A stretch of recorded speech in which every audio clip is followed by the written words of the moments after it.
So here we are at 1873 and 1875 and 1877 Irish Drive. And our being here is a testimony to the power of God in the life of those who came before us and in the faith walk that we continue to labor in on a daily basis. I've come to realize that pastoring a church and leading a church is not just about short-term goals, but you have to have a long-term vision. You can't just look at it from the balcony. You got to look at it from the 30,000 feet view. And you got to expect that there's a generation that you've got to turn the church over to. Oddly enough, every time we've moved, and we've moved twice in the last decade, God always multiplied our seating capacity by 3. So we went from 400 at 1120 Crowell Road to 1200 here at Old Salem Road, and then more than 3100 or 3200 at Irish Drive. God continued to help us to multiply. Well, this is the historic Springfield Baptist Church. This is the first facility or first edifice of the Springfield Baptist Church that we are aware of. And by the time I got to Springfield in 1999, we had been out of this building for 12 years. We moved into 1120 Crowell Road right up the hill here.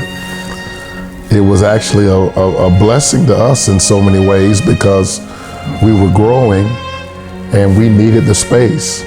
And so it was right around that time that we converted Springfield North, or historic Springfield, into a Christian education space and also an outreach center. A church can't exist for 14 decades without there being generations that cooperated with each other, and without one generation leaving an inheritance for the other, for the coming generation.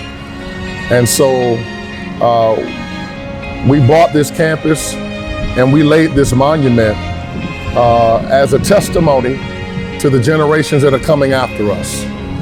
And it's important for the generations after us to not only know our story so that they can see the hand of God at work in our lives, but also so that they can trust God to be faithful with them, to cover them, to multiply them, to elevate them in the age to come. And so I encourage generations beyond our 140 years to come out and look at this monument and realize that it represented the sacrifices of so many. There were people who began the journey with us who didn't live to see it completed, but their journey is documented here. There are sororities and other pastors and other churches that contributed to Springfield Baptist Church. And this is a living testimony to those sacrifices and people coming together, fellowshipping together, giving together and serving together so that we could have what we have today and do what we're doing today. And I'm grateful for yesterday's miracle, but I'm also excited about tomorrow's mission.